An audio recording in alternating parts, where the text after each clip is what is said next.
Hello बच्चों, मैं हूं आपका अपना दोस्त अंकित यादव और आप देख रहे हैं आपका अपना यूट्यूब चैनल माई क्यूब। तो आज के लेक्चर में हम स्टार्ट करेंगे rules of filling atomic orbitals. लेकिन उससे पहले कि मैं रूल्स पढ़ूं सब, मैं आप लोगों को श्री कृष्ण जन्माष्टमी की हार्दिक शुभकामनाएं देना चाहता हूं। Very very happy Shri Krishna Janmashtami to all of you. और अगर आपने हमारे यूट्यूब चैनल को सब्सक्राइब नहीं किया है तो सब्सक्राइब करें, लाइक करें, अपने दोस्तों के साथ शेयर भी करें। ओके, चलिए स्टार्ट करते हैं, टाइम बर्बाद नहीं करेंगे। तो rules for filling atomic orbitals. सबसे पहला रूल है, यहाँ पे 3 रूल्स हैं। Aufbau principle, Pauli's exclusion principle and Hund's rule for maximum multiplicity. आप इसको अपनी कॉपी में नोट करें। Rules for filling atomic orbitals. First, Gauss principle, second Pauli's exclusion principle, and third one is Hund's rule for maximum multiplicity.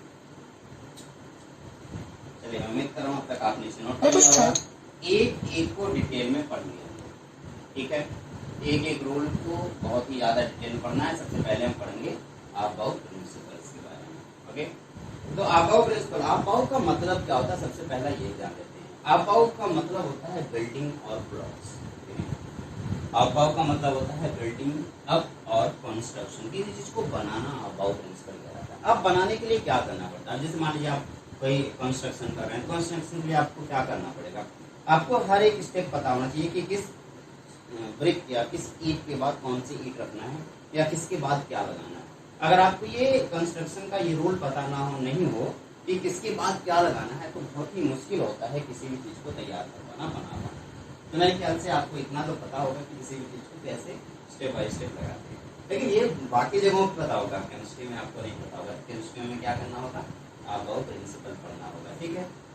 तो लेकिन इस point को note कर ले, अबाव मीन्स बिल्डिंग अप और कंस्ट्रक्शन, ठीक है। आइए देखते हैं, देखें अबाव का ये कहना, ये इस रूल के अकॉर्डिंग हम क्या करेंगे, सबसे पहले इलेक्ट्रॉन को उनके ऑर्बिटल के एनर्जी के ऑर्डर में अरेंज करेंगे। सबसे पहला काम ये करेंगे, आप इनके ब्लॉक बनाइए, ऑर्बिटल ब्लॉक बनाइए और इसको अरेंज कर दीजिए कुछ इस तरीके से इनके एनर्जी ऑर्डर।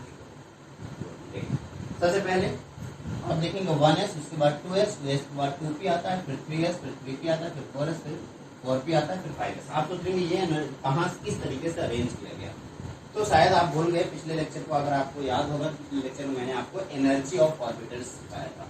तो एनर्जी ऑफ ऑर्बिटल्स में मल्टीपल इलेक्ट्रॉन्स के लिए एनर्जी इस तरीके से होती थी, यानी जैसे जैसे इलेक्ट्रॉन बढ़ते जाते थे, एक इलेक्ट्रॉन से 2, 3, 4, 10 इलेक्ट्रॉन हुआ करते थे, उसके लिए मैंने आपको ये सिखाया था कि आप सबसे पहले देखेंगे 1s की एनर्जी सबसे कम होती है, सबसे पहले 1s को भरेंगे। फिर 2s की एनर्जी होती है तो आप उसके बाद 2s को भरेंगे। उसके बाद किसकी एनर्जी आती है, 2p की एनर्जी। 2s के बाद किसकी आती है, 2p की एनर्जी।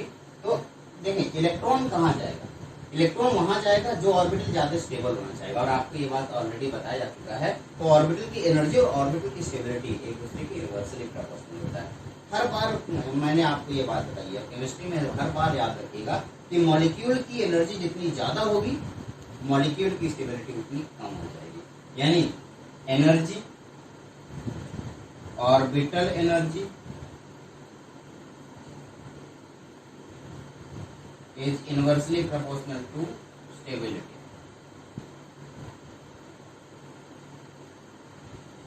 ऑर्बिटल की एनर्जी ऑर्बिटल की स्टेबिलिटी के इनवर्सली प्रोपोर्शनल। तो अभी आप बताइए सबसे ज्यादा एनर्जी इस जितने भी ब्लॉक यहाँ पे दिखाई दे रहे हैं, आप कहेंगे सबसे कम एनर्जी किसकी, 1s की एनर्जी सबसे कम है, तो सबसे ज्यादा स्टेबिलिटी यानी कि ये मोस्ट स्टेबल होगा, ठीक है। जिसकी एनर्जी सबसे ज्यादा होगी उसकी एनर्जी स्टेबिलिटी सबसे कम होगी। ये आपको इस टाइम पे देखा जाए तो ये लीस्ट स्टेबल हो जाएगा, ठीक है। तो स्टेबिलिटी की बात अगर हम करेंगे तो सब जिसकी एनर्जी जितनी कम उसकी स्टेबिलिटी उतनी ज्यादा होगी। तो यहाँ पे देख रहे हैं सबसे पहले 1s, फिर 2s, फिर 2p, फिर 3s। 3s के बाद क्या आ गया, 3p। अच्छा 3p के बाद क्या है, 4s, 4s के बाद क्या आ गया, 4p, 4p के बाद 5s, 5s के बाद क्या आ गया, 5p, उसके बाद 6s आ गया। तो आप यहाँ पे देख रहे हैं 1s, 2s, 2p, 3s, 3p, 4s, 4p, उसके बाद 5s, 5p, 6s, आगे 6p, ऐसे बढ़ता चला जाएगा। ये जो पोर्शन आपको दिखाई दे रहा है ये जैसे जैसे हम ऊपर की तरफ जा रहे हैं क्या हो रहा है, एनर्जी इंक्रीज कर रहा है। अच्छा, एनर्जी इंक्रीज कर रहा होगा तो स्टेबिलिटी ऑर्बिटल की डिक्रीज कर रही होगी। तो इलेक्ट्रॉन को अगर फिल करना तो सबसे पहले इलेक्ट्रॉन कहाँ जाना चाहिए, जहाँ बहुत ज्यादा स्टेबल हो। तो सबसे पहले इलेक्ट्रॉन सबसे लोअर ऑर्बिटल में, एनर्जी वाले ऑर्बिटल में फिल किया जाएगा। उसके बाद उसके हायर ऑर्बिट एनर्जी वाले ऑर्बिटल में फिल किया जाएगा। उसके बाद उससे हायर ऑर्बिट एनर्जी वाले ऑर्बिटल में फिल किया जाएगा, और ऐसे ऐसे कॉन्टिन्यूसली ये चलता रहेगा। ओके, तो मेरे ख्याल से ये बात आपके समझ में आ गई। तो पहला काम तो ये जो पोर्शन आपको दिखाई दे रहा है, ये तो मैंने कल वाले लेक्चर में ऑलरेडी आपको बता रखा है, आपको नोट करने की जरूरत नहीं है।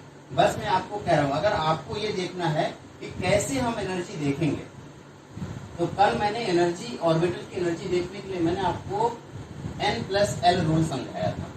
तो अबाउ प्रिंसिपल के अकॉर्डिंग N+L रूल को ध्यान से देखिए, और N+L रूल से आप पहले एनर्जी का लेवल बना लीजिए कि किस ऑर्बिटल की एनर्जी कितनी ज्यादा है, और उसी हिसाब से इलेक्ट्रॉन को फिल कराइए।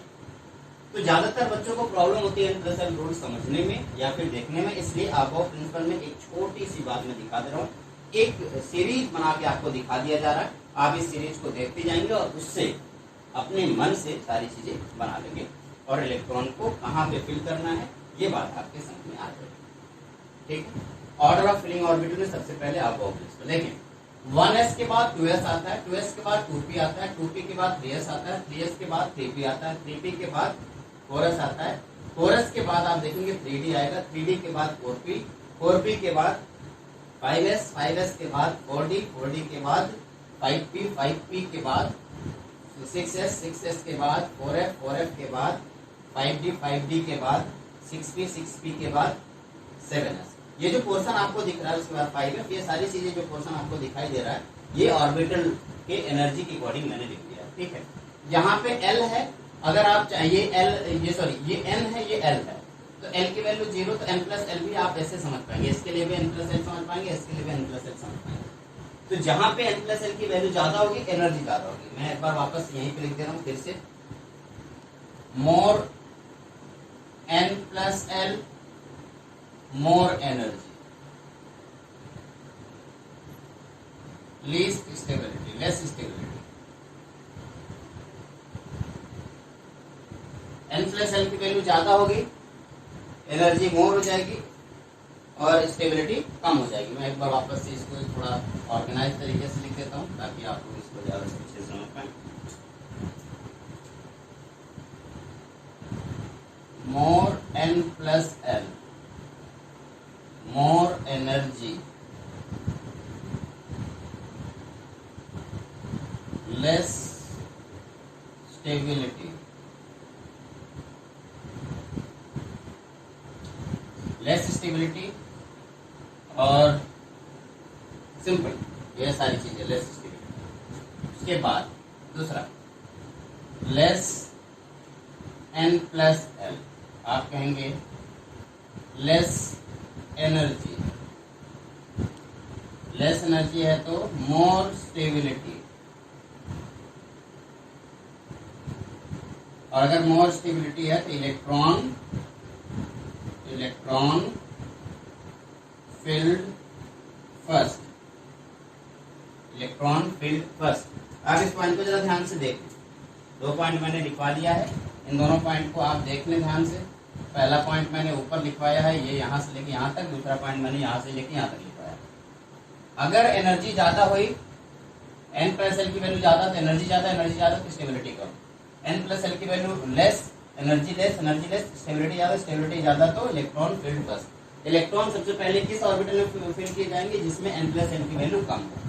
N+L की वैल्यू कम है, स्टेबिलिटी ज्यादा होगी तो इलेक्ट्रॉन फर्स्ट फिल किए जाएंगे। ओके, अब 1s के बाद 2s, फिर 2p, फिर 3s, फिर 3p। किस तरीके से इलेक्ट्रॉन फिल किए जाएंगे जरा ऑर्डर आप देख लीजिए, अपनी कॉपी में इसको नोट पे कर लीजिएगा। ये जो एरो जा रहा है, ये एरो बता रहा है कि किस ऑर्बिटल में इलेक्ट्रॉन पहले जाएगा, उसके बाद किस ऑर्बिटल में जाएगा, उसके बाद किस ऑर्बिटल में जाएगा। आप इस एरो को देखते हुए सारी चीजों को आराम से बना सकते हैं। ठीक है, आराम से इस एरो को देखते हुए सारी चीजों को बना लीजिए। और अगर आप नहीं बना पा रहे हैं तो कोई बात नहीं, आप अगर नहीं बना पा रहे हैं तो कोई बात नहीं, मैं इसको थोड़ा सा इजी तरीके से आपको सिखा दे रहा हूँ कैसे बनाना। देखें, जैसे ये पूरा पोर्शन लिखा हुआ है, इस तरीके से अगर आप चीजों को ना समझ पाए तो मैं आपको बता रहा हूँ कैसे आपको करना। आपका हम क्या करना है, जरा ध्यान से देखें। सबसे पहला काम आपको ये करना होगा कि आप एक ट्रायंगल बना लीजिए, कुछ इस तरीके से एक ट्रायंगल बना लीजिए। ऐसे मैंने एक ट्रायंगल बना लिया। कितने लाइनें ड्रॉ करनी है? 1 2 3, 1 नहीं, ये तो टॉप पे है, इसको तो 1s तो टॉप पे है। उसके बाद लाइनें कितनी ड्रॉ करनी है? 1 2 3 4 5 6 7 लाइन ड्रॉ कर लीजिए। तो मैंने क्या किया, 7 लाइन ड्रॉ कर दिया। 1 2 3 4 5 6, ये 7 वाला थोड़ा सा नीचे कर दे रहा हूँ, ये 7 है। तो ये मैंने 7 लाइनें ड्रॉ कर दी। ध्यान से देखिए, मैंने क्या किया, सबसे पहले एक ट्रायंगल बना लिया और उसके बाद ये ट्रायंगुलर रोल आप मुझे मेरे नाम से बुला सकते हैं इस रोल को, ट्रायंगुलर रोल। तो 1s, उसके बाद एक ट्रायंगल, फिर एक तरफ आप 1s के बाद आप लिखिए 2s 3s 4s 5s 6s 7s 8s। हर एक पॉइंट पे आप s लिख दीजिए। इस तरफ हर एक पॉइंट पे क्या करेंगे, आप s लिख देंगे s। और दूसरी तरफ हर एक पॉइंट पे आप क्या लिख देंगे, हर एक पॉइंट पे आप लेंगे p, 2p 3p 4p 5p 6p 7p 8p, आप ऐसे लिख दीजिए। एक तरफ आपने सब s लिख दिया, एक तरफ आपने सब p लिख दिया। आपको ज्यादा सोचना नहीं है, आप एक तरफ s लिख दीजिए, एक तरफ p लिख दीजिए। अच्छा, 2 लाइन को छोड़ दीजिए। आप क्या कीजिए, इस 2 लाइन को छोड़ दीजिए, तीसरी लाइन से स्टार्ट कीजिए यहाँ पे इस पर P की तरफ, तीसरी लाइन से D स्टार्ट कीजिए। 3D 4D 5D 6D and 7D, आपने ये लिख दिया। 3D 4D 5D 6D 7D। तब कैसे लिखा, आपने 2 लाइन को छोड़ के, 2 लाइन छोड़ के उसके बाद शुरू किया, फिर से 2 लाइन छोड़ दिया, यहाँ से अब 2 लाइन, 1 2, देखिए यहाँ से आपने 2 लाइन छोड़ दिया, 1 2, ये आ गया। अब ये वाली, इसको भी छोड़ दीजिए, इसको भी छोड़ दीजिए। अब यहाँ से स्टार्ट कीजिए, 2 लाइन को छोड़ने के बाद यहाँ से स्टार्ट कीजिए और लिखिए। अब देखिए S हो गया, P हो गया, S हो गया, P हो गया, D हो गया। अभी F स्टार्ट करना। F कहाँ से स्टार्ट होता है, 4 से। तो आप F4 से स्टार्ट करेंगे, 4F 5F एंड 6F। जरा ध्यान से देख लीजिए, अब मैच करते हैं क्या ये दोनों, मेरा वाला रूल और अबाव प्रिंसिपल क्या सेम है। देखते हैं 1s के बाद इनके में आता है 2s और मेरे में भी आता है 2s। उसके बाद इनके में आता है 2p और मेरे में भी 2s के बाद आएगा 2p के बाद इनके में 3s, 2p के बाद आप इधर आएंगे 3s और 3s के बाद इनके में 3p आता है। हमने भी 3s के बाद 3p ले लिया। ओके, 3p के बाद इनका आता है 4s, हमारा भी 3p के बाद आता है 4s के बाद क्या आएगा 4p। अच्छा 4s देखें, 4s के बाद इनके में आपको इधर से जाना होगा। 4s के बाद ये ऐसे ऐसे आएगा और आपको यहाँ पे जाना होगा ऐसे करके। तो यहाँ पे आएगा 4s के बाद 3d दिख रहा है, तो 4s के बाद मेरे में भी 3d दिख रहा है। अच्छा, उसके बाद उनका 4p दिख रहा है, मेरे में भी 4p दिख रहा है। उसके बाद उनका 5s दिख रहा है। अच्छा, हमारे 4p के बाद मेरे में भी 5s दिख रहा है। तो आप ये सारी चीजें देखें, बिल्कुल सही है। तो मेरा रोल, इनका रोल, ये दोनों सही है। दोनों में से जो भी आपके समझ में है आप लिख लीजिए। ओके, मैं क्या करने वाला हूँ, मैं ऐसे लिख दे रहा हूँ। अब इसका order, energy order, increasing energy order of orbital, increasing energy order of orbital. देखिए कैसे increasing energy order of orbital, एक चीज यहाँ पे मैं कलेक्ट कर दे रहा हूँ। सबसे पहले कौन सा है, 1s। 1s के बाद ना, 1s से ज्यादा कौन होगा, 2s। 2s के बाद क्या होगा, 2p। आपको रटना नहीं है, ऐसे ऐसे ट्रायंगल बना लेना, उसके बाद ऐसे याद करना। 2s के बाद 2p, फिर 3s 3s के बाद 3p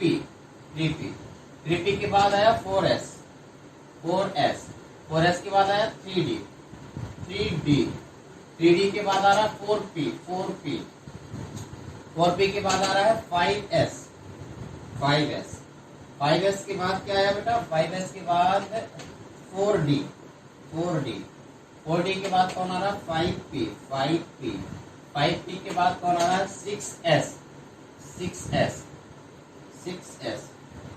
के बाद 4f के बाद 5d के बाद 6p, ओके 6p के बाद 7s के बाद 5f, ओके। अच्छा, 5f के बाद 6d के बाद 7p 7p के बाद आया 8s, ओके, 8s के बाद आया 6f, उसके बाद आया 7d और उसके बाद आया 8p। ऐसे आपने ये सारी चीजें लिखी। ये एनर्जी का ऑर्डर, ध्यान से देख लें, ये आपके एनर्जी का ऑर्डर। आप इसी हिसाब से लिखते चले जाएंगे, आप इसी हिसाब से आगे बढ़ेंगे और सारी चीजें लिखते चले जाएंगे। अब एनर्जी का इलेक्ट्रॉन भरना है तो कैसे भरेंगे, उसके बारे में हम इलेक्ट्रॉनिक कॉन्फ़िगरेशन में सीखेंगे। लेकिन फिलहाल अभी आपको ये पता है कि किस ऑर्बिटल में एनर्जी जाएगा, पहले किस में जाएगा, फिर किस में जाएगा, फिर किस में जाएगा। इसके लिए मैंने ये सारी चीज़ें बता दी और ये मैंने साइन भी लगा दिया, सिंबल भी लगा दिया कि जैसे जैसे आप आगे बढ़ रहे हैं आप देख रहे हैं एनर्जी बढ़ती चली जा रही है। आप अपनी कॉपी में बहुत ही ध्यान से, सावधानी से आप इस सारी चीज़ों को नोट कर लें बेटा, ठीक है। आप सारी चीज़ों को सावधानी से नोट कर लें अपनी कॉपी में। ये है अबाउ प्रिंसिपल, ये है ट्रायंगुलर रूल फॉर्मिंग, ठीक है। आप हमारे लिए जो ट्रायंगुलर रूल मैंने बनाया है आप सबके लिए, हम सबके लिए, उस सबको भी आप आराम से नोट करेंगे और ये भी नोट करेंगे, जो भी आपको अच्छा लगे आप उसको नोट करेंगे, ठीक है। इससे आप इलेक्ट्रॉनिक कॉन्फ़िगरेशन अच्छे से सीख पाएंगे। ये रहा आपका अबाउ प्रिंसिपल। इस अबाउ प्रिंसिपल के अकॉर्डिंग हम इलेक्ट्रॉन वहां पे फिल करेंगे जहां पे n+l की वैल्यू कम होगी, और n+l की वैल्यू कम हो रही है, एनर्जी ऑर्बिटल की एनर्जी कम है, ऑर्बिटल की एनर्जी कम है, ऑर्बिटल स्टेबल है, अब इलेक्ट्रॉन वहीं पे जाना चाहिए। ओके, अब मैं इसको अरेंज कर देता हूँ, आप इसको नोट कर लीजिए, मैं इसको अरेंज कर देता हूँ।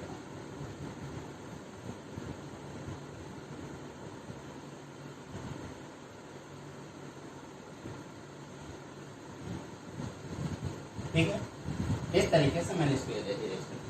अबाउ प्रिंसिपल मेरे ख्याल से आप अच्छे से सीख गए होंगे, कोई दिक्कत नहीं होगी, ठीक है। मैंने आपको क्या बताया, n+l की वैल्यू अगर ज्यादा हो गई तो n+l की वैल्यू ज्यादा होने से एनर्जी ज्यादा होगी, एनर्जी ज्यादा होगी तो इलेक्ट्रॉन वहां पे हम पुल नहीं करेंगे। स्टार पॉइंट बनाए चाहे तो ये बात आप नोट कर सकते हैं। Lower the value of n+l for an orbital the lower it's energy. If two orbitals have the same n+l value, the orbital with the lower value of n has lower energy and hence it will first। तो मैंने जो आपको line ऐसे लिखवाई थी आप उसी को ध्यान दें, इसके ऊपर ध्यान ना, ठीक है। यही बात वो भी है, लेकिन ये बहुत बड़े में बहुत बड़ा सेंटेंस है तो आप इसको थोड़ा सा कम छोटे से छोटे सेंटेंस को आप। ये रहा आपका पूरा अबाउ प्रिंसिपल, ठीक है। अब अबाउ प्रिंसिपल में पिछले वाले लेक्चर को जरा ध्यान दीजिए। पिछले वाले लेक्चर में मैंने आपको क्या बताया था, n+l की वैल्यू और एनर्जी के बारे में। मान लो 4s है, 4s में आप n+l की वैल्यू कितना देख रहे हैं, 4 है। इसी तरीके से 3p है, 3p में आप n+l की वैल्यू कितना देख रहे हैं, 4 है। तो 3s में n+l की वैल्यू 4 है, इसमें भी n+l की वैल्यू 4 है। लेकिन 3d में जब आप n+l की वैल्यू देखेंगे तो ये 5 है। तो इसी रीजन से, क्योंकि इसकी n+l की वैल्यू 4 है और इसकी n+l की वैल्यू 5 है, तो जिसकी n+l की वैल्यू कम होती है उसकी एनर्जी कम होती है और स्टेबिलिटी ज्यादा होती है। यानी कि 4s को पहले फिल करेंगे 3d के कंपेयर में। आपने वहां पे जब मैंने ऑर्डर लिखा था तब मैंने बताया था कि 4s को पहले फिल कर रहे हैं 3d की कंपेयर, ठीक है। ये सारी बातें इसी तरीके से मैं 3p और 3s में देखता हूँ, दोनों की n+l की वैल्यू सेम है। अब n+l की वैल्यू सेम है तो किसकी एनर्जी कम होगी, जिसका n कम होगा। n इसका कम है, इसका n कम है, इसकी एनर्जी कम है। और इसकी एनर्जी कम है तो आप कहेंगे कि सर इसका मतलब इसमें इलेक्ट्रॉन फिल करना पड़ेगा। जिसकी एनर्जी कम होती है उसकी स्टेबिलिटी ज्यादा होती है और इलेक्ट्रॉन हम यहाँ पे फिल कर देंगे, ठीक है। तो 2p में इलेक्ट्रॉन पहले फिल हो जाता है, ठीक। ये पूरा पोर्शन मैंने इसके पिछले वाले चैप्टर में आपको, पिछले वाले लेक्चर में आपको डिटेल में बता दिया। ये पूरा रहा आपका अबाउ प्रिंसिपल। मैं उम्मीद करूंगा कि आपको अबाउ प्रिंसिपल अच्छे से समझ में। नेक्स्ट हम चलते हैं Pauli's exclusion principle. Pauli's exclusion principle पे देखिए क्या करेंगे। पाउलीज एक्सक्लूजन प्रिंसिपल का मतलब ये हुआ, इन्होंने एक बात बहुत ही प्यार से, उन्होंने कहा ठीक है आप एक काम करो, क्वांटम नंबर उठा लो। जब आप क्वांटम नंबर के बारे में बात करेंगे तो आप क्या करेंगे, आप 4 टाइप के क्वांटम नंबर, उन 4 टाइप के क्वांटम नंबर के बारे में बात करेंगे, जिसमें आप principal quantum number, azimuthal quantum number, magnetic quantum number और स्पिन क्वांटम नंबर के बारे में बात करेंगे। तो उसमें अगर आपने ये सारे क्वांटम नंबर किसी एक ऑर्बिटल के लिए लिखा है, यानी कि 4s के लिए मैं अगर चारों क्वांटम नंबर लिखूं तो 3 क्वांटम नंबर भले सेम हो जाए लेकिन चौथा क्वांटम नंबर डिफरेंट रहेगा और वो हमेशा बताएगा इलेक्ट्रॉन के और इलेक्ट्रॉन की स्पिन को। एक इलेक्ट्रॉन अगर पॉजिटिव डायरेक्शन में तो दूसरा इलेक्ट्रॉन नेगेटिव डायरेक्शन में होगा, ये 100% श्योर है। यानी कि पाउली का कहना है कि अगर एक इलेक्ट्रॉन एक ऑर्बिटल ले लो, उस ऑर्बिटल में चारों क्वांटम नंबर सेम नहीं हो सकते। वो 3 हो सकते हैं, मानता हूँ 3 क्वांटम नंबर सेम हो सकते हैं, लेकिन 4th क्वांटम नंबर सेम नहीं होगा। क्यों? क्योंकि जो इलेक्ट्रॉन है वो एक बार अप स्पिन में रहेगा तो उसका लास्ट क्वांटम नंबर पॉजिटिव हो जाएगा, और दूसरा इलेक्ट्रॉन अगर डाउन स्पिन रहेगा तो उसका लास्ट क्वांटम नंबर क्या हो जाएगा? नेगेटिव, -12 हो जाएगा। ये +12 हो जाएगा जो क्लॉकवाइज रिप्रेजेंट करेगा, ये -12 हो जाएगा जो एंटी क्लॉकवाइज और में रिप्रेजेंट करेगा। तो इसीलिए कभी भी अगर आप मान लीजिए 1s या 2s या किसी के बारे में बात करें, तो 1s के लिए बात करता हूँ, 1s के इस इलेक्ट्रॉन के लिए n की वैल्यू क्या होगी? 1, l की वैल्यू क्या होगी? 0, m की वैल्यू क्या होगी? 0, और s की वैल्यू क्या होगी? +12। अब इसी लिए मैं इस वाले इलेक्ट्रॉन की बात करूँ, इस वाले इलेक्ट्रॉन के लिए n की वैल्यू 1 होगी, l की वैल्यू 0 होगी, m की वैल्यू 0 होगी, और s की वैल्यू क्या हो जाएगी? -12। तो आप देखिए एक ही ऑर्बिटल के दो अलग अलग इलेक्ट्रॉन के लिए आपने देखा कि चारों क्वांटम नंबर सेम नहीं है। 3 क्वांटम नंबर सेम है, यहाँ पे देखो ये सेम है, ये सेम है, ये सेम, ये तीनों सेम है, लेकिन लास्ट वाला जो क्वांटम नंबर वो एक +12 है, एक -12 है, लेकिन 1s के लिए लिखा है, सेम ऑर्बिटल के लिए लिखा है। तो सेम ऑर्बिटल के लिए 2 इलेक्ट्रॉन, तो उसकी क्वांटम नंबर भी लास्ट वाला इलेक्ट्रॉन वाला क्वांटम नंबर कौन सा? स्पिन क्वांटम नंबर, ये डिफरेंट होता है। पॉली का ये है। अच्छा, इस हिसाब से आप देखेंगे तो आप ये कह सकते हैं एक ऑर्बिटल में 2 इलेक्ट्रॉन से ज्यादा नहीं फिट किया जा सकता। एक प्लस होगा, एक माइनस होगा, यानी कि अगर आप चाहेंगे यहाँ पे 3 भर दें तो वो 3 नहीं भर सकते। पाउली का एक्सक्लूजन प्रिंसिपल फेल हो जाएगा। पाउली का ये कहना, पाउली एक्सक्लूजन प्रिंसिपल का ये कहना है कि एक ऑर्बिटल में सिर्फ 2 इलेक्ट्रॉन रह सकते हैं, उससे ज्यादा नहीं होगा। इस हिसाब से आप ये बताइए कि s में कितने, s में l की वैल्यू 0 होती है। अगर l की वैल्यू 0 होती है तो कितने नंबर ऑफ ऑर्बिटल्स होंगे? नंबर ऑफ ऑर्बिटल का फॉर्मूला 12 + 1 यानी कि 1। अच्छा, p में कितने नंबर ऑफ ऑर्बिटल्स होते हैं? 3। कौन कौन से? px, py और pj। f में, d में कितने नंबर ऑफ ऑर्बिटल्स होते हैं? 5। कौन कौन से? px, dxy, dyz, dzx, dx2, y2 और dz2। आप प्रीवियस वाले सारे टॉपिक याद कीजिए, सारे चैप्टर क्लासेस जितने भी मैंने कराए वो याद कीजिए। तो d में 5 ऑर्बिटल होते हैं ये, f में इसी तरीके से 7 ऑर्बिटल होते हैं, s में 1 ऑर्बिटल, p में 3 ऑर्बिटल, d में 5 ऑर्बिटल और f में 7 ऑर्बिटल। एक ऑर्बिटल में मैक्सिमम 2 इलेक्ट्रॉन फिल किया जा सकते हैं। तो आप ये कह सकते हैं कि s सबसेट में कितने इलेक्ट्रॉन फिल किए जा सकते हैं? 2 × 1 यानी कि 2। p में इसी तरीके से 3 ऑर्बिटल है, एक ऑर्बिटल में मैक्सिमम 2 इलेक्ट्रॉन फिल किया जाता है, 3 × 2 यानी कि 6। जस्ट लाइक दैट, अगर आप d की बात करें तो d में 5 ऑर्बिटल है और एक ऑर्बिटल में 2 इलेक्ट्रॉन फिल किए जाते हैं, तो टोटल कितने इलेक्ट्रॉन फिल कर सकते हो आप? 10 इलेक्ट्रॉन फिल कर सकते हो। और f में कितने इलेक्ट्रॉन फिल कर सकते हो? 14 इलेक्ट्रॉन फिल कर सकते हो। तो इस तरीके से अगर आपसे ये कहा जाए कि आप मैक्सिमम इलेक्ट्रॉन कितने फिल करोगे, आप कहोगे सर s में मैक्सिमम 2 इलेक्ट्रॉन फिल कर सकते हैं, p में मैक्सिमम 6 इलेक्ट्रॉन फिल कर सकते हैं, d में मैक्सिमम 10 इलेक्ट्रॉन फिल कर सकते हैं, और f में मैक्सिमम 14 इलेक्ट्रॉन फिल कर सकते हैं। ये इलेक्ट्रॉन आप फिल कर सकते हैं, इससे ज्यादा इलेक्ट्रॉन आप नहीं फिल कर सकते। आप s में क्या कर सकते हैं? 2 इलेक्ट्रॉन मैक्सिमम फिल कर सकते हैं, p में मैक्सिमम 6 इलेक्ट्रॉन फिल कर सकते हैं, d में मैक्सिमम 10 इलेक्ट्रॉन फिल कर सकते हैं, f में मैक्सिमम 14 इलेक्ट्रॉन फिल कर सकते हैं। क्यों? क्योंकि ऑर्बिटल आप देख पा रहे हैं, इसमें कितने ऑर्बिटल? एक सिंगल ऑर्बिटल। देखो एक ऑर्बिटल यानी कि मैं सिंगल ऑर्बिटल बना रहा हूँ, तो 2 इलेक्ट्रॉन, 1 2। इसमें कितने इलेक्ट्रॉन ऑर्बिटल होते हैं? 3 ऑर्बिटल, ऐसे 3 ऑर्बिटल। तो 3 ऑर्बिटल में 2 इलेक्ट्रॉन इसमें आ गया, 2 इलेक्ट्रॉन इसमें आ गया, 2 इलेक्ट्रॉन इसमें आ गया, तो टोटल कितने इलेक्ट्रॉन हो गए? 6 इलेक्ट्रॉन। इसमें d में बताइए 5 ऑर्बिटल होते हैं, d में कितने ऑर्बिटल होते हैं? 5 ऑर्बिटल होते हैं। मैं 5 ऑर्बिटल, 3 उधर बना रहा हूँ, 2 इधर बना रहा हूँ, 5 ऑर्बिटल हो गए। तो 5 ऑर्बिटल में कितने हो जाएगा? 2 इसमें आ गया, 2 इसमें आ गया, 2 इसमें आ गया, 2 इसमें आ गया, 2 इसमें आ गया, टोटल कितने हो गए? 10 इलेक्ट्रॉन हो सकते हैं मैक्सिमम।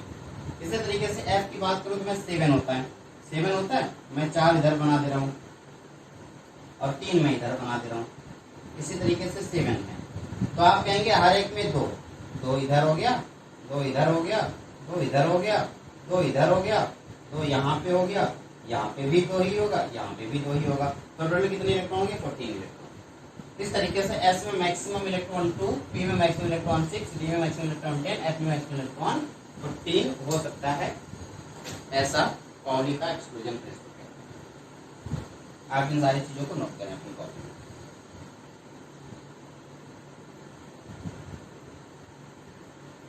वीडियो को पॉज कर लेना जहां पे ना नोट कर पाए। और उसके बाद नोट कर लेना। ठीक है, ये रहा आपका पॉलीज एक्सक्लूजन प्रिंसिपल, जो नंबर ऑफ इलेक्ट्रॉन आपको बता देता है कि हर एक ऑर्बिटल में कितने नंबर ऑफ इलेक्ट्रॉन होते हैं। ठीक है, एस में जैसे कि मैं अगर आपको बताऊं n इक्वल्स टू 1 में एस की वैल्यू 1 ही होती है। n इक्वल्स टू अगर 2 है तो एस की वैल्यू एस ओ पी होगी, n इक्वल्स टू 3 में एस पी डी होगा। तो अगर इस हिसाब से नंबर ऑफ मैं किसी पर्टिकुलर शेल की बात करूं तो इस शेल में कितने इलेक्ट्रॉन हो सकते हैं, अगर मैं आपसे ये पूछ लेता तो आप बहुत आराम से बता सकते हैं। आप कहेंगे सर n इक्वल्स टू 1 में सिर्फ s होता है, तो टोटल नंबर ऑफ इलेक्ट्रॉन कितने हो जाएंगे 2, यानी कि पहले सेल में सिर्फ कितने इलेक्ट्रॉन हो सकते हैं 2 इलेक्ट्रॉन हो सकते हैं, उससे ज्यादा इलेक्ट्रॉन नहीं हो सकते। ये बोर का इलेक्ट्रॉनिक कॉन्फ़िगरेशन के टाइम में आपने 10th स्टैंडर्ड में पढ़ रखा है। फिर n इक्वल्स टू 2 था, n इक्वल्स टू 2 में 2 इलेक्ट्रॉन यहाँ आ जाएगा, 2 इलेक्ट्रॉन यहाँ आ जाएगा, 2 इलेक्ट्रॉन यहाँ आ जाएगा, 2 इलेक्ट्रॉन यहाँ, क्यों? क्योंकि 6 इलेक्ट्रॉन p वाले हैं और 2 इलेक्ट्रॉन s वाला है, तो टोटल कितना हो गया 8 इलेक्ट्रॉन, यानी कि दूसरे वाले सेल में कितने इलेक्ट्रॉन हो सकते हैं 8 इलेक्ट्रॉन हो सकते हैं। इसमें कितने इलेक्ट्रॉन हो सकते हैं मैक्सिमम 2 इलेक्ट्रॉन। ओके, अब थर्ड वाले की बात करें, आप कहेंगे सर 2 s वाला 2 इलेक्ट्रॉन, 6 इलेक्ट्रॉन आपका p वाला हो जाएगा और d वाला कितने इलेक्ट्रॉन हो जाएगा 10 इलेक्ट्रॉन। तो 10 इलेक्ट्रॉन यहाँ से, 6 इलेक्ट्रॉन यहाँ से, 2 इलेक्ट्रॉन यहाँ से, 2 6 एंड 10, टोटल कितने हो गए 18 इलेक्ट्रॉन, यानी कि आप कह सकते हैं कि इसमें 18 इलेक्ट्रॉन हो सकते हैं। तो थर्ड सेल में कितने हो गए 18 इलेक्ट्रॉन। इसी तरीके से आप सारे सेल के बारे में बता सकते हैं, आपको सेल पता चल जाएगा और कितने इलेक्ट्रॉन इसमें मैक्सिमम हो सकते हैं आप ये भी जान सकते हैं। ये भी पॉइंट भी आप अपनी कॉपी में वीडियो को पॉज करके नोट कर लेंगे। ठीक है, तो ये मैंने आपको ये भी बता दिया कि किस ऑर्बिटल में कितने इलेक्ट्रॉन हो सकते हैं, इस हिसाब से किस शेल में कितने इलेक्ट्रॉन हो सकते हैं। फर्स्ट सेल में मैक्सिमम 2 इलेक्ट्रॉन हो सकते हैं, सेकेंड सेल में मैक्सिमम 8 इलेक्ट्रॉन हो सकते हैं, थर्ड सेल में मैक्सिमम 18 इलेक्ट्रॉन हो सकते हैं। इसी तरीके से सब बढ़ता चला जाएगा। ठीक है, तो नंबर ऑफ इलेक्ट्रॉन किस सेल में कितने होंगे ये भी आपको बहुत आराम से पता चलेगा। The maximum number of electron in the shell with the principal quantum number n is given as 2n square।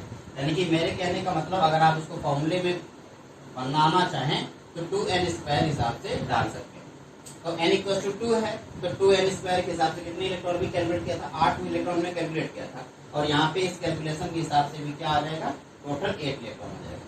तो number of electron in any principal quantum number n आप देखेंगे 2n स्क्वायर। आप इसको अपनी कॉपी में note करें, अपनी copy में फटाफट नोट कर लें कि पहले इलेक्ट्रॉन में पहले सेल में कितने इलेक्ट्रॉन होंगे, दूसरे सेल में कितने इलेक्ट्रॉन होंगे, तीसरे सेल में। इस हिसाब से मैं कैलकुलेट करता जा रहा हूँ। आप कहेंगे फर्स्ट सेल में कितने इलेक्ट्रॉन, मैं कहूँगा इस फॉर्मूले में वैल्यू 1 डाल दो, 1 का स्क्वायर 1 इंटू 2 यानी कि 2। फर्स्ट सेल में 2 इलेक्ट्रॉन। ओके, सेकेंड सेल में बताओ 2 2 जा 4 इंटू 2 8 इलेक्ट्रॉन। थर्ड सेल में बता दो फटाक से 3 3 जा 9 एंड 9 2 जा 18 इलेक्ट्रॉन। फोर्थ सेल में बता दो, फोर्थ सेल में जल्दी बता दो। फोर्थ सेल में 4 4 जा 16 है, 16 2 जा 32 इलेक्ट्रॉन। फिफ्थ सेल में बता दो, फिफ्थ सेल में आप जल्दी से बताओ। फिफ्थ सेल 5 5 जा 25 इंटू 5 सॉरी 25 इंटू 2 कितना हो जाएगा 50 इलेक्ट्रॉन। तो किस सेल में कितने इलेक्ट्रॉन होंगे ये इस फॉर्मूले से आप निकाल सकते हैं। Number of electron maximum electron in any shell N की वैल्यू 1 2 3 4 डालते जाओ, किस सेल में कितने इलेक्ट्रॉन होंगे ये आ जाएगा। ठीक है, तो ये हो गया, पता चल गया आपको पाउली एक्सक्लूजन प्रिंसिपल से कि किस सेल में कितने इलेक्ट्रॉन होंगे, किस ऑर्बिटल में कितने इलेक्ट्रॉन होंगे और किस सब सेल में कितने इलेक्ट्रॉन होंगे। ओके, एक सेल में कितने इलेक्ट्रॉन होंगे इतने, एक सब सेल में कितने इलेक्ट्रॉन होंगे। सब सेल कौन है sp_d। सेल क्या है 1 2 3 4 एंड ऑर्बिटल क्या है भाई px py pz ये ऑर्बिटल। एक ऑर्बिटल में मैक्सिमम 2 इलेक्ट्रॉन हो सकते हैं। ठीक है, एक ऑर्बिटल में मैक्सिमम कितने इलेक्ट्रॉन हो सकते हैं 2 इलेक्ट्रॉन हो सकते हैं। एक सेल में कितने इलेक्ट्रॉन हो सकते हैं 2n स्क्वायर के हिसाब से इलेक्ट्रॉन भरे जाएंगे। एक सबसेल में कितने इलेक्ट्रॉन हो सकते हैं डिपेंड करता है एक सबसेल में कितने ऑर्बिटल। ठीक है, अब लास्ट हमारा हुन्स रूल का मतलब ये नहीं, देखा उनका पूरा नाम है फ्रेडरिच फ्रेडरिच हुन्स।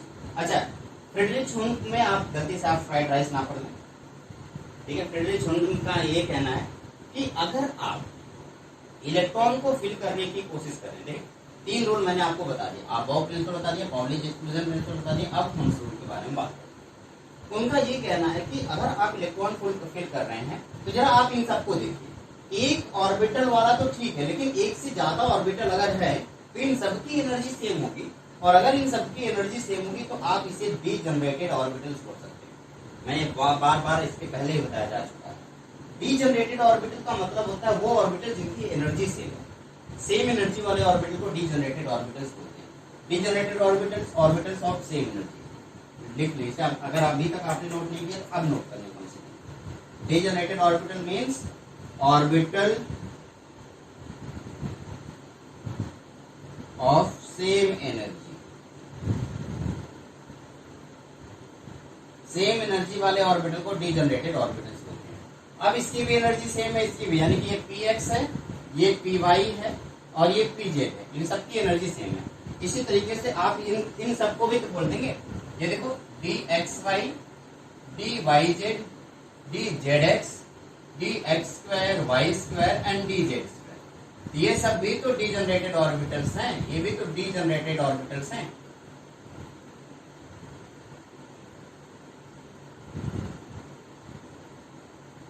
यानी कि इन सब की भी एनर्जी क्या है, सेम एनर्जी, इन सब की भी एनर्जी सेम। अब जब इन सबकी एनर्जी सेम है तो मैंने आपको बताया था ना कि इलेक्ट्रॉन वहां जाएगा जिसकी एनर्जी कम हो। लेकिन अगर मान लो आप पी में भरना चाह रहे हैं तो पी में तो तीनों की एनर्जी सेम है, तो आप किस में भरोगे, आपकी मर्जी जिसमें मन करे भर दो। आप पहले इसमें भर दो, फिर इसमें, फिर इसमें, आप सब में एक एक करके भर दो, एक एक करके भर दो सब में, और सब में एक एक करके भरने के बाद अब उसके बाद वापस से रिपीट करो। यही बात हुन्स का रूल कहता है, ठीक है। आप इसको पहले नोट करें, उसके बाद आगे बढ़ेंगे। आप बस ऐसे नोट करें कि 2p के लिए और 3d के लिए आप नोट करें। 2p के ये जो ऑर्बिटल्स हैं वो डीजनरेटेड ऑर्बिटल्स हैं, यानी कि same orbital, same energy level वाले ऑर्बिटल को डीजनरेटेड ऑर्बिटल बोला जा सकता है, ठीक है। जैसे डी सबसेल आपको दिखाई पड़ रहा, अगर आपको डी सबसेल दिखाई पड़ा तो डी सबसेल में 5 ऑर्बिटल है, इन 5 ऑर्बिटल डीजनरेटेड ऑर्बिटल कहलाएंगे। और आपका काम होगा, सबसे पहला काम होगा, आप एक एक ऑर्बिटल को भरेंगे और उसके बाद फिर से जब आपको वापस से रिपीट करना होगा तो आप वापस से पेयर करना शुरू कर देंगे, ठीक है। लेकिन स्टार्टिंग में आप क्या करेंगे, एक एक इलेक्ट्रॉन को फिल करेंगे। तो हाफ फिल्ड या फुल फिल्ड ऑर्बिटल हो तो ज्यादा बेटर रहेगा, क्योंकि हाफ फिल्ड और फुल फिल्ड ऑर्बिटल में सिमेट्री होती है और सिमेट्री की वजह से उसकी स्टेबिलिटी बढ़ जाती है। जैसे अगर आपको पी सबसेल भरना है तो आप सब में एक एक भर दीजिए, डी में भरना है सब में एक एक भर दीजिए, एफ में भरना है तो सब में एक एक भर दीजिए, और उसके बाद फिर आप क्या कर दिए, इन सबको एक बार आपने एक एक पूरा भर दिया, और उसके बाद आप जो पूरा ऑर्बिटल भर चुका है, अभी भी इलेक्ट्रॉन बचा हुआ है, तो इस इलेक्ट्रॉन को क्या कर दीजिए, आप पेयर करना शुरू कर दीजिए। आप एक एक इलेक्ट्रॉन को फिर पेयर करना शुरू कर दीजिए, ठीक है। पहले आप पूरा भर देंगे, उसके बाद पेयरिंग स्टार्ट होगी, यानी कि पहले सारे ऑर्बिटल फुल होंगे डीजनरेटेड वाले, उसके बाद पेयरिंग स्टार्ट होगी, ठीक है। और खास बात यह है कि हाफ फिल्ड, अच्छा एक और बात, चलो जल्दी मैं यहाँ पे बता देता हूँ, शायद आपको दिक्कत हो रही है, आप इसको भी इग्नोर करें। मान लीजिए अगर आपके पास एस में 2s में, मान लीजिए आपके पास s में एक इलेक्ट्रॉन है, s में एक इलेक्ट्रॉन है, तो आप कहेंगे सर s में एक ऑर्बिटल होता है और उसमें मैंने एक इलेक्ट्रॉन भर दिया, हमने कहा ठीक है। लेकिन अगर s में 2 इलेक्ट्रॉन है तब कैसे भरेंगे, तब कहेंगे सर कोई बात नहीं, ये ऑर्बिटल है, एक ही ऑर्बिटल था तो आप मैंने एक में उल्टा एक ऐसे रख दिया, ठीक है कोई बात नहीं। अच्छा, अगर मैं p में 1 ऑर्बिटल इलेक्ट्रॉन होता तो आप कहते कि सर p में तो 3 ऑर्बिटल होता है, p में तो 3 ऑर्बिटल होता है, आप इसमें भर दीजिए, ये भी सही है, ये भी सही है। आप इनमें से दूसरे वाले में भर दीजिए, ये भी सही होगा। आप इसमें से तीसरे वाले में भर दीजिए, ये भी सही होगा। क्यों सही होगा, क्यों सही होगा, क्योंकि तीनों की एनर्जी तो सेम है, और तीनों की एनर्जी सेम है तो P1 को किसी भी तरीके से फिल किया जा सकता है। अच्छा, अगर P1 फिल हो गया तो P2 को बताओ जरा। जब आप P2 फिल करोगे तो P2 देखो 2 ऑर्बिटल है, ऑर्बिटल सॉरी 3 है और इलेक्ट्रॉन 2 है, ऑर्बिटल 3 है तो इलेक्ट्रॉन आप एक यहाँ भर दीजिए, एक यहाँ भर दीजिए, चलेगा, कोई बात नहीं, ये सही है। अगर आपका मन कर रहा है तो आप एक काम कर सकते हैं, आप एक इलेक्ट्रॉन यहाँ भर सकते हैं, एक इलेक्ट्रॉन यहाँ भर सकते हैं, ये भी सही है, ये भी सही है। और अगर आपका मन कर रहा है तो आप ऐसे कर दीजिए, आप एक इलेक्ट्रॉन को यहाँ भर दीजिए, एक इलेक्ट्रॉन को यहाँ भर दीजिए, ये भी सेम है। लेकिन कंडीशन क्या होनी चाहिए, सबकी स्पिन सेम होनी चाहिए। देखिए यहाँ पे भी स्पिन सेम है, यहाँ पे भी स्पिन सेम है। अब किसी में भर सकता है, एक में 2 ऑर्बिट इलेक्ट्रॉन भी नहीं आना चाहिए क्योंकि बाकी तो खाली है। अब मैं आपसे बात करूं कि P3 अगर आपके पास है तो P3 है तो आप उसको ऐसे भरेंगे, 3 ऑर्बिटल है तो तीनों एक एक ऑर्बिटल एक एक इलेक्ट्रॉन भरेंगे। अगर आपने ये गलती कर दी, ये देखो सही, लेकिन अगर आपने ये गलती कर दी कि एक में 2 इलेक्ट्रॉन भर दिया और एक इलेक्ट्रॉन एक में भर दिया, तो ये गलत हो जाएगा। देख ध्यान दे, ये गलत हो जाएगा। क्यों? क्योंकि मैंने आपको बताया पहले एक एक इलेक्ट्रॉन सब में पूरा भरा जाएगा, उसके बाद आएगा। P3 हो गया। अगर मैं आपसे ये बोलता कि P4 को फिल करना है तो आप क्या करेंगे, आप P4 को ऐसे फिल करेंगे। आप पहले एक एक इलेक्ट्रॉन भर दीजिए और उसके बाद पेयरिंग स्टार्ट कीजिए। अगर आपने गलती कर दी तो ये गलत हो जाएगा। आपने ये ऐसा कुछ कर दिया कि इसमें 2 इलेक्ट्रॉन इसमें भर दिया, तो ये गलत हो जाएगा क्योंकि एक ऑर्बिटल अभी भी खाली। ठीक है। इसी तरीके से अगर आपको P5 फिल करना है तो आपको क्या करना चाहिए, P5 फिल करते समय आपको फिर से इस बात का ध्यान रखना पड़ेगा। आप एक एक इलेक्ट्रॉन सब में पहले भर दीजिए, 3 इलेक्ट्रॉन हो गया, चौथा इलेक्ट्रॉन यहाँ आएगा और 5वां इलेक्ट्रॉन यहाँ आएगा। ओके। इसी तरीके से जब आपको P6 भरना है तो P6 आप ऐसे भर सकते हैं। अच्छा, ये P5 का एक और रूल, अगर आप चाहें तो P5 का ये भी यूज कर सकते हैं। आपका मन है तो आप ये भी यूज कर सकते हैं। अगर आपको लग रहा है कि अगर मैं 1 इलेक्ट्रॉन 2 इलेक्ट्रॉन 3 इलेक्ट्रॉन भरूंगा, 1 इलेक्ट्रॉन मैं इसमें भर दूँ, 1 इलेक्ट्रॉन इसमें भर दूँ, तो भी सही होगा, गलत नहीं होगा। और अगर आप ये चाह रहे हैं कि मैं ऐसे कर दूं, 1 2 3 इलेक्ट्रॉन भरूं, 1 इसमें भर दूं, 1 इसमें भर दूं, तब भी सही है। ये भी सही है, ये भी सही है, ये भी सही है, तीनों सही। इसमें भी अगर आप चाहें तो ये इलेक्ट्रॉन यहाँ भी भर सकते हैं, ये इलेक्ट्रॉन यहाँ भी भर सकते हैं। ठीक है। अगर आप चाहें तो P4 में ये ऐसा लिख सकते हैं। आप चाहें तो आपने एक एक इलेक्ट्रॉन पहले भर दिया और उसके बाद आप कह रहे हैं कि इस वाले इलेक्ट्रॉन को मैं यहाँ फिल करना चाहूंगा। मैंने कहा ठीक है, कोई बात नहीं, उससे कोई फर्क नहीं पड़ता। या आपने कहा कि सर मैंने एक एक इलेक्ट्रॉन भर दिया, एक एक इलेक्ट्रॉन मैंने भर दिया, ठीक है, और इस बार मैं अगला इलेक्ट्रॉन में यहाँ फिल करना चाहूंगा। मैं कहूँगा ये भी सही है, ये भी सही, ये भी सही, लेकिन ये गलत है, ये गलत है। इस गलत वाले को मैं रेड पेन से दिखा रहा हूँ ताकि आपको पता चले कि कौन क्या सही है और क्या गलत है। ये गलत है, ये नहीं भरा जा सकता, ये गलत है, ये नहीं भरा जा सकता। ठीक है, ऐसा कर सकते हैं। ये तो रहा P1, P2, P3, P4, P5। अच्छा, P6 अगर भरना हो तो क्या करेंगे? P6 अगर आपको भरना है तो P6 के लिए तो आपके पास एक ही रूल है। आप क्या करेंगे, 3 ऑर्बिटल है, 1 2 3 भर दीजिए, फिर रिपीट कर दीजिए 1 2 3 ऐसे, ये आपका P6 हो जाएगा। ये सही। क्या इस तरीके से D बता सकता है कोई? आइए D1 की बात करते हैं। जब मैं D1 की बात करूंगा तो D में कितने ऑर्बिटल होते हैं? 1 2 3 4 5। तो D1 ऐसे भर दिया। D2 कैसे भरेंगे? 1 2 3 4 5, एक इलेक्ट्रॉन यहाँ, एक इलेक्ट्रॉन यहाँ भर दिया। D3 बताइए कैसे भरेंगे? 1 2 3 4 5, 1 2 3 इलेक्ट्रॉन भर दिया। इसी तरीके से D3 हो गया। D4 कैसे भरेंगे?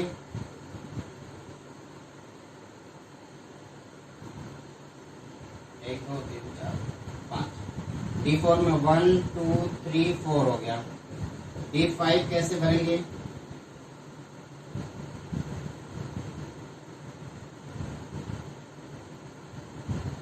1 2 3 4 5। This is the half filled and most stable.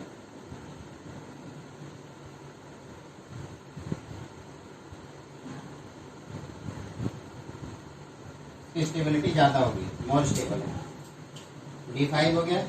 D6 भरना हो तो अब इस बार क्या करेंगे आप आगे से भरना शुरू करेंगे। 1 2 3 4 5 भर दिया, 1 यहाँ से भर दीजिए 6। D7 बताइए, D7 जल्दी से D7 बताइए। D7 में आप क्या करेंगे? 1 2 3 4 5, 1 2 3 4 5 6 यहाँ भर दीजिए, 7 अपोजिट स्पिन में, 6 और 7 अपोजिट स्पिन में हो गया। इसी तरीके से D8 होगा तो एक यहाँ भर देंगे, D9 होगा यहाँ भर देंगे, D10 होगा तो यहाँ भर देंगे। ठीक है, ये आपका ऑर्बिटल भरने का तरीका मैंने आपको बता दिया। यही है आपका सबसे लास्ट यानी कि हुन्स रूल। जल्दी से नोट करें ताकि मैं इरेज कर सकूं। ठीक है, हाँ, फिर आपके दिमाग में आ गया सर ऐसा सब कुछ हो सकता है तो हम शुरू से ही क्यों आए। शुरू से आने में थोड़ा सा कैलकुलेशन आसान हो जाता है, किसी भी चीज को करना आसान हो जाता है, एक सिमेट्रिकल तरीका हो जाता है कि आप ऐसे एक एक भरिए, फिर दूसरी भरिए, फिर तीसरा भरिए, फिर चौथा भरिए, फिर पांचवा भरिए, फिर स्टार्टिंग यहीं से करें तो ज्यादा बेटर रहेगा। आप कहीं भी रख सकते हैं, आपकी मर्जी है, क्योंकि एनर्जी तो सबकी सेम है, लेकिन चाहिए कि ये ताकि आसान रहे आप एक ही तरफ से चलें, ज्यादा आसान रहेगा। ठीक है,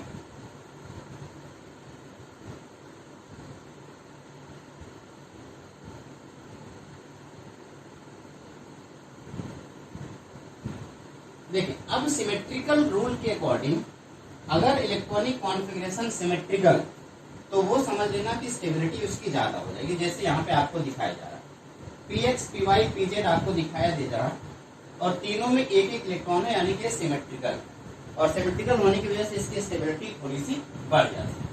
याद रखें इस बात को, सिमेट्रिकल होने की वजह से इसकी स्टेबिलिटी बढ़ गई। जैसे यहाँ पे हाफ फील्ड हुआ या फुल फील्ड हुआ, P का हाफ फील्ड ये हो गया, P का फुल फील्ड ये हो गया, D का हाफ फील्ड ये हो गया, D का फुल फील्ड हो गया। इसी तरीके से F भी आप बना सकते हैं। तो हाफ फील्ड और फुल फील्ड में सिमेट्रिकल होता है, ये सिमेट्रिकल होता है इसलिए इसकी स्टेबिलिटी क्या हो जाती है, बढ़ जाती है। इस बात को हमेशा याद रखें, half filled and full filled orbitals are more stable due to symmetrical reason. Half filled and full filled orbitals are more stable due to symmetrical reason. ठीक है, अब एक काम करते हैं, हम जितनी भी तीनों लॉ भी हम पढ़े इस तीनों लॉ के सेंटेंस इसके स्टेटमेंट को नोट कर लेते हैं एक एक करके। ठीक है, अभी तक आप लोगों ने तीनों लॉ अच्छे से पढ़ लिया, मैं मना नहीं कर रहा हूँ नहीं पढ़ा, लेकिन उसके स्टेटमेंट को नोट नहीं किए। अब हम करेंगे इसके स्टेटमेंट को नोट। तो सबसे पहले हम किसकी स्टेटमेंट को नोट करेंगे, अबाउ प्रिंसिपल नोट करें। Aufbau principle state that in the ground state of the atoms the orbitals are filled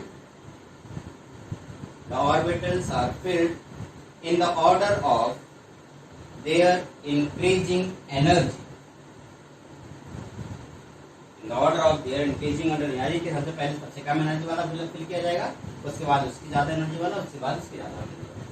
That is, electrons first occupy the lowest energy orbital available to them and enter into the higher energy orbitals।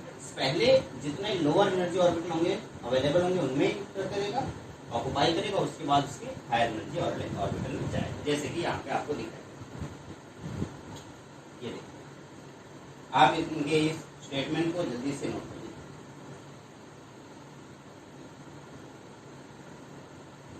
About principal के statement को, about principal वाले statement को अच्छे से आप अपनी copy में note करें।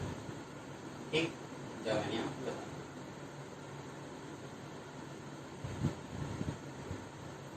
पहले लोअर एनर्जी वाला फिर हायर। दूसरा पॉलीज एक्सक्लूजन प्रिंसिपल, इसको भी नोट करें। पॉलीज एक्सक्लूजन प्रिंसिपल क्या कहता है, ये कहता है कि आप एक इलेक्ट्रॉन, एक ऑर्बिटल में दो इलेक्ट्रॉन से ज्यादा नहीं रख सकते। आप चाहे आप इसको इस तरीके से रखें, चाहे आप देखें यहाँ पे इसकी क्लॉकवाइज एंटी क्लॉकवाइज, चाहे आप उसको इस मैनर में रखना चाहें तो चाहे आप उसको इस मैनर में रखें, चाहे आप उसको इस मैनर में रखना चाहें, चाहे आप इसको इस मैनर में रखें, आपकी मर्जी है, आप उसको जिस मैनर में रखना चाहें उस मैनर में रखें। आप देखें पहले ये क्लॉकवाइज एंटी क्लॉकवाइज, चाहे एंटी क्लॉकवाइज और क्लॉकवाइज, लेकिन एक में दोनों अपोजिट होंगे और साथ ही साथ दो ही इलेक्ट्रॉन से ज्यादा नहीं होंगे। ये पॉजिटिव है। देखो, an orbital can have maximum 2 electrons and these must have opposite spin। ये पाउली एक्सक्लूजन प्रिंसिपल है, इसको नोट करें। थर्ड है Hund's rule.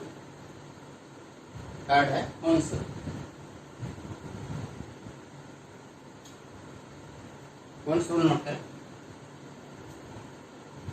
Electron pairing in p, d and f orbital cannot occur until each orbital of the given subcell contains one electron each or a single occupied।